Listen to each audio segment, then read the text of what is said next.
Hi namaste, welcome to my channel Vasumathi's vlogs. ఒకరోజు నన్ను అడిగారు లాంగ్ వీడియో చేయండి బియ్యపు రొట్టె అనేసి.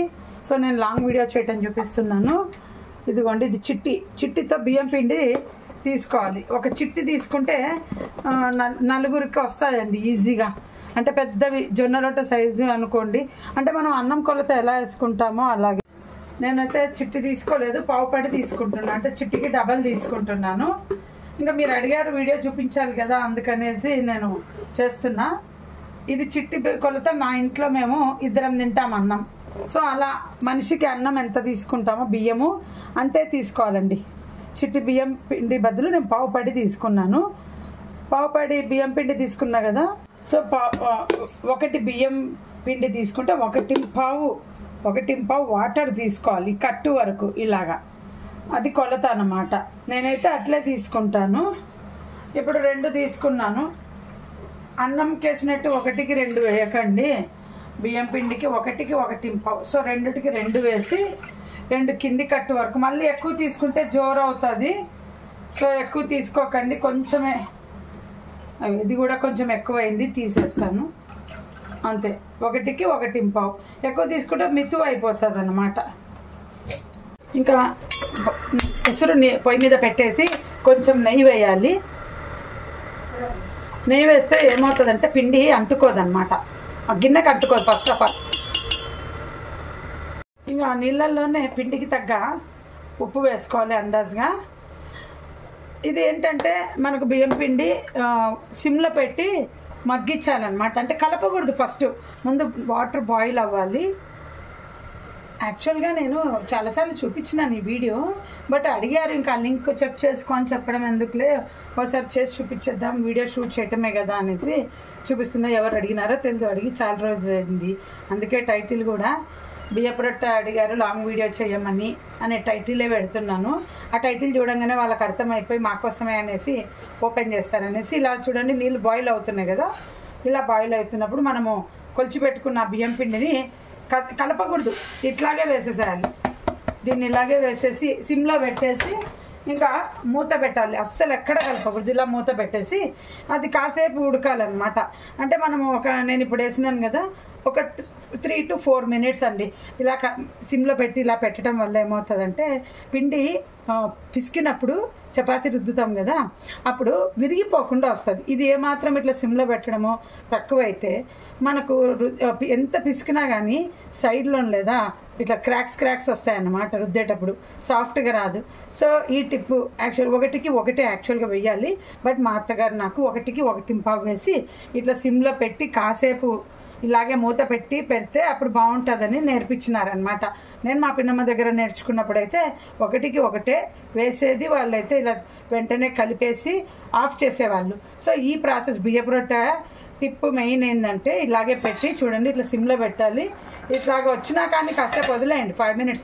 నేను మీకు కెమెరా ఆఫ్ చేయకుండా మొత్తం మాట్లాడుతున్నాను, ఎంతసేపు పెట్టినాను అనేది తెలుస్తుంది కదా. సో ఈ బియ్యపు రొట్టెలోకి బెస్ట్ కాంబినేషన్ ఏంటంటే క్యాబేజ్ కర్రీ. మాకు క్యాబేజ్ కర్రీ ఉంటేనే నచ్చుతుంది.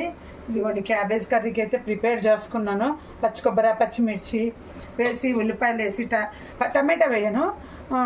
ఇంకా తర్వాత ఏమేస్తానంటే పెసరపప్పు నానబెట్టి కొంచెము పెసరపప్పు వేస్తాను అనమాట. సో మనకు లాంగ్ వీడియో అంటే మినిమం 8 minutes ఎలాగో ఉండాలి. ఇప్పుడు ఈ 8 minutes మీకు నేను కవర్ చేయాలి కదా, అందుకని ఎక్కడ కవర్ చేస్తున్నానంటే మీకు ఇక్కడ సిమ్లో పెట్టేది ఇలా పెట్టి చూడండి, తీసి చూడకండి. మినిమం 3 to 5 minutes ఉంచండి. అందుకే ఆ పావు భాగం గ్లాస్లో వాటర్ ఎక్కువ వేసాం కదా, అది ఎవాపరేట్ అయిపోతుంది అనమాట. ఇంకా ఇలా చేయటం వల్ల బియ్యపు రొట్టె అస్సలు స్ట్రెయిన్ అవ్వదు. మీరు పూరి ప్రెస్లో కూడా చేసుకోవచ్చు, కానీ అంత టేస్ట్ ఉండదు. నేనైతే ఇంకా చపాతీలాగా యాక్చువల్గా బియ్యం పిండి అద్దుకొని చేయాలి. మైదా అద్దుకొని చేసుకోండి, లేదంటే గోధుమ పిండి కూడా అద్దుకొని చేసుకోండి. సేమ్ చపాతీలాగా వేడివేడిగా కొంచెం వేడివేడిగా ఉండగానే పిసుకాలన్నమాట. కాసేపు అట్లా ఉంచేద్దాం. ఆపేస్తున్నాను ఇంకా నేను కెమెరా. ఇదిగోండి, కెమెరా ఆఫ్ చేశాక మళ్ళీ ఒక 2 minutes ఉంచున్నాను నేను. ఇప్పుడు మనము దీన్ని ఇట్లా తీసేసి, మన దగ్గర చెక్కది సలాకి ఉంటుంది కదా ఏదైనా, లేదంటే మన పూరీ కర్ర ఉంది కదా, పూరీ కర్ర ఉంటుంది కదా, దీన్ని కడిగేసుకొని నీట్గా దాంతోనే వెనకాల ఇట్లా తిప్పేసేయండి, అంత కలిసిపోతుంది.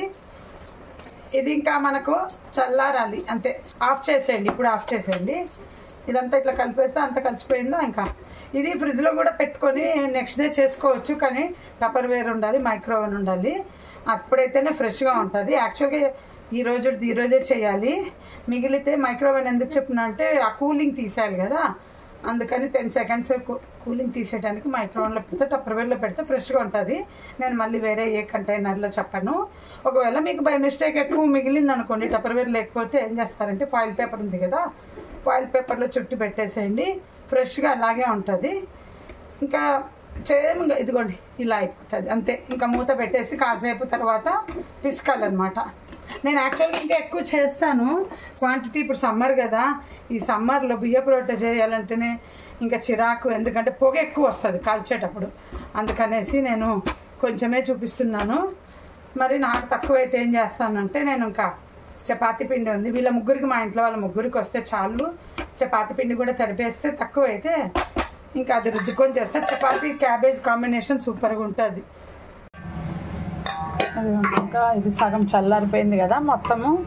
ఇప్పుడు ప్లేట్కి వేసి కొంచెం గోరువెచ్చగుండంగానే బాగా పిసుకాలి. గోరువెచ్చగుండంగానే పిసికితే ఇంకా అది బాగా సెట్ అవుతుంది, సరిపోతుంది. మా అందరికీ చపాతీ పిండి చేసుకొని అక్కడ శనివారం నైట్ చేసుకుంటున్నానండి. యాక్చువల్గా ఈ మధ్య విసుగు వస్తుంది ఇవి చేయాలంటే, చేయనొప్పింది కదా. సో సబ్స్క్రైబర్ అడిగినారు, సరే చేద్దాం, ఫ్రెష్గా చేసి చూపిద్దాం, పాత వీడియో చూడు అని చెప్పాకంటే ఫ్రెష్గా చేసి చూపిద్దామని చూపిస్తున్నాను. సో ఈ వీడియోని తప్పక నచ్చితే షేర్ చేయండి. ఉడకబెట్టేది ఎంత చూపించినాను, ఇది బాగా పిసుకాలి చూడండి, కాలుతుంది ఇంకొంచెము. ఏం లేదండి, ఇంకా బాగా పిసికేసి బియ్యం పిండి అద్దుకొని మళ్ళీ చపాతీలాగా రుద్దుకోవాలి. కాలుతుంది, ఇంకా ఎండాకాలం కదా, తొందరగా చల్లగా అవ్వట్లే. ఇంకా నేనైతే ఫ్యాన్ కిందకి వచ్చినాను. ఫ్యాన్ వేసుకొని మాట్లాడితే సౌండ్ కొంచెం డిస్టర్బెన్స్ ఉండొచ్చు. ఫ్యాన్ కిందకి వచ్చినానండి. ఇలా బాగా పిసికేసేయాలండి, ముద్ద అవ్వాలి. ఆ తర్వాత ఇంకా చపాతీ బాల్స్ ఎలా చేసుకుంటామో అలాగే. తడి చేసుకోకండి, వంకాయ ఉండదు. ఇది మర్చిపోయినా చెప్పడము, స్టోర్ బియ్యం పిండితో దాంతో చేసుకోకండి. నాకు తెలీదు దాంతో బాగుంటుందో లేదో, నేను నార్మల్ మంచి బియ్యం పిండితోనే చేస్తున్నాను. ఇదేంటంటే రుద్దినప్పుడు, మీరు ఆల్రెడీ వీడియోస్లో చూసారు కదా, రుద్దినప్పుడు ఏమవుతుందంటే మనకు వెడల్పు ఎక్కువ వస్తుంది చపాతీ. కాల్చేటప్పుడు మాత్రం చిన్నగా అయిపోతుంది, బియ్యం పిండి దగ్గరికి అయిపోతుంది. బియ్యం పిండి ఇది చిరోటిది కూడా చూపించాను కదా, అది కూడా అంతే. రుద్దినప్పుడు పేపర్ నిండా ఉంటుంది. బటర్ పేపర్ మీద రుద్దుకోండి బెస్ట్, న్యూస్ పేపర్ మీద రుద్దకండి. దాని మీద ఉన్న కెమికల్ మన బాడీలోకి వెళ్ళిపోతుంది. ఆ ప్రింటింగ్ వచ్చేసి కెమికల్స్. చాలామంది న్యూస్ పేపర్ వాడుతుంటే నేను చెప్తున్నా, కూరగాయలు రోల్ చేసి కూడా పెట్టుకుంటారు ఫ్రిడ్జ్లో, చపాతీ కూడా న్యూస్ పేపర్ మీద రుద్దుకుంటారు. సో అది కెమికల్ అండి. కెమికల్ ఆ ప్రింట్ అంతా కడుపులోకి పోతుంది. మనం చిన్నప్పటి నుండి మిక్చర్లు బొరుగులు అన్నీ తినేవాళ్ళం కదా, అప్పట్లో మా గురువు శిష్యులు చెప్పేవాళ్ళు. ఆ పేపర్లో తినక మనకు పెళ్ళిళ్ళప్పుడు కూడా అప్పుడు న్యూస్ పేపర్లలో ఉడకబెట్టిన శనగలు గుగ్గులు అలా పెట్టించేవాళ్ళు కదా. అది కెమికల్ రియాక్షన్, బ్లాక్ ప్రింట్ ఉంటుంది కదండి, అది మన బాడీలోకి పోతుందండి. నేను స్క్రీన్ ప్రింటింగ్ నేర్చుకున్నాను కదా, అప్పుడు కూడా ఒక అమ్మాయి, నేను స్క్రీన్ ప్రింటింగ్ నేర్చుకున్నప్పుడు బెంగళూరులో ఒక అమ్మాయి చెప్పింది, మనము ఈ కలర్స్ వాడకూడదు, ప్రింటింగ్ చేతికి తగులుతుంది కదా, క్యాన్సర్ వస్తుంది అంటే. ఇంకా నేను అప్పుడు పట్టించుకోలే, కానీ ఆ తర్వాత దేవుడే నాకు ఆ బిజినెస్ చేద్దాం ప్లాన్ చేస్తా, కానీ ఎప్పుడు అదే డైలాగ్ గుర్తొస్తుంది. అందుకే ఆ దేవుడు నా చేత చేయించిండాడు అనేసి. ఆ కలర్స్ ఎప్పుడు చేత పట్టుకోకూడదండి. అప్పుడు ఈ టీవీలో యాడ్ ఇచ్చారు, వారానికి 2 రోజులు క్లాస్ లెక్క అర్చన అకాడమీ అని టీవీలో యాడ్ ఇస్తే, నేను నాతో పాటు టపర్వేరు కొన్నికి వచ్చేది. అమ్మ ఇద్దరం కలిసి 7,000 పెట్టి బెంగళూరులో 9 ఏళ్ళ క్రిందట క్లాసెస్ పోయినా. ఇంకా నాకు హై ఎస్టిమేషన్లు ఉంటాయి, ఏది చూడ హైలో బిజినెస్ చేయాలి అని. అప్పుడు చెప్పినారనమాట. ఇంకా అమ్మాయి ప్రెగ్నెంట్ ఉమెన్ ఉండే ఒక అమ్మాయి, ఆ అమ్మాయికి చెప్పినారనమాట. ఆమె మాకు వచ్చి చెప్పింది. ఇంకా నేనైతే 7,000 ఎందుకు ఖర్చు అయిందంటే, నేర్చుకోవడానికి రోజుకు 1000, బట్ 2 రోజులు 2,000. ఆ మెటీరియల్ అంతా 7,000 పెట్టి కొన్నాను. బట్ వేసుకున్నాలేండి, కొనుక్కున్నందుకు కొద్ది రోజులు ఆ డిజైన్స్ అవి వేసుకున్నాను. కాకపోతే 7,000 వర్త్ వేస్ట్ అయింది. నేర్చుకున్నాను, అయిపోయింది, ఇంకంతే. ఇదిగోండి నేను ఇలా పిసుకుతూనే మీతో మాట్లాడుతున్నా. ఇదిగోండి ఇలా పిసుకాలి. ఇది సమ్మర్లో చేసుకోవడం ఇబ్బందిగా ఉంటుందండి. చూడండి ఇంతసేపు పిసుకాలి, చెమటలు కారుతాయి. కొంచెం వంట మీద ఇంట్రెస్ట్ ఉన్న వాళ్ళే చేయగలరు. మళ్ళీ చిన్న గ్లాస్కి వేసుకొని చేసుకోండి, నేనైతే ఇప్పుడు చూడండి ఎంతసేపు ఇసుకుతున్నానో, మీకు ఎక్కడ కూడా ఇది కట్ చేయకుండా వీడియో మొత్తం పెట్టాను. ఎందుకంటే మీకు తెలియాలనేసి. బియ్యపు రొట్టె అంటే చాలామంది భయపడతారు, ఇందుకే కాల్చేటప్పుడు పొగ ఎక్కువ. ఇది జొన్న రొట్టెలు చేసే వాళ్ళకంటే కూడా నాకైతే ఇది కష్టం అనిపిస్తుంది. అసలు రెండు సేమ్ అనుకోండి, జొన్న రొట్టెలు బియ్యపు రొట్టెలు. బట్ చెప్పే వాళ్ళటప్పుడే చాలా ఈజీ అని చెప్తారండి జొన్న రొట్టెలు కూడా.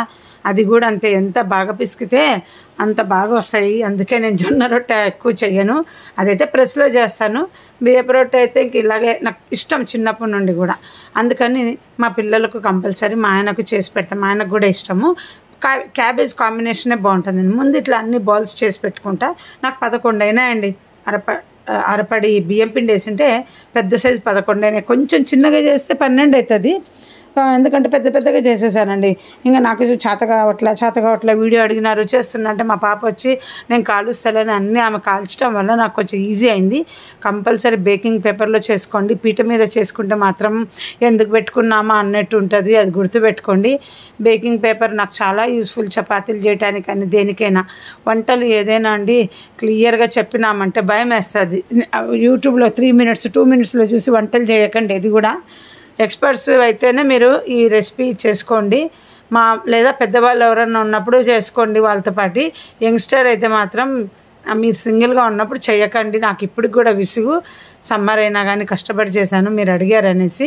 ఇంకా మా పిల్లలకు చెప్పి అమ్మాంగా నేను సమ్మర్ అయిపోయే వరకు బియ్యపు రొట్టె చేసి పెట్టానని. అదే చిరోటి రవ్వ చూపించాను కదా, చిరోటి రవ్వ ఈజీ అయిపోతుంది. ఇది పిసకడం అండి, ఎక్కువసేపు పిసకడం, అది ప్రాబ్లం. ఇంకా పొగ కూడా చాలా ఎక్కువ వస్తుంది, బియ్యం పిండి కదా. నేను అందులో ఫ్యూచరాలో కాలుస్తున్నాను, మామూలు ఇనుప పెన్నంలో కాలుస్తే అసలు ఆ పొగ ఇల్లంతా మురుకుపోతుందండి చాలా. కానీ టేస్ట్ బాగుంటుంది, సాఫ్ట్గా ఉంటుంది. ఇంకా మీరు షార్ట్ వీడియోలో చూసే ఉంటారు, నేను పెట్టాను మా వారు తినేటప్పుడు. టేస్టీగా ఉంటుంది, ఎంత తింటే అంత పోతూ ఉంటుంది కడుపులోకి. ఇంకా నేనైతే చెప్పాను అందరికీ 11 వచ్చినాయి, మనిషికి 3 తినండి అని చెప్పిన. చిన్నది 2 తినింది, పెద్దది 3, నేను ఒక 3.5, మా ఆయనకు ఒక 3.5. అంతే అండి, ఎక్కువ చేసుకోకండి. మళ్ళీ చెప్తున్నా, లాంగ్ వీడియో అడిగారని పెట్టాను. బియ్యపు రొట్టె పెద్ద తలనొప్పి, చేసుకునేదానికి ఓపిక ఉండాలి, పొగను భరించాలి. ఈ సీజన్లో పెద్దవాళ్ళు ఉంటే చేసుకోండి. ఇంకా ఈ వీడియో నిజంగా నచ్చితే లైక్ చేయండి, షేర్ చేయండి.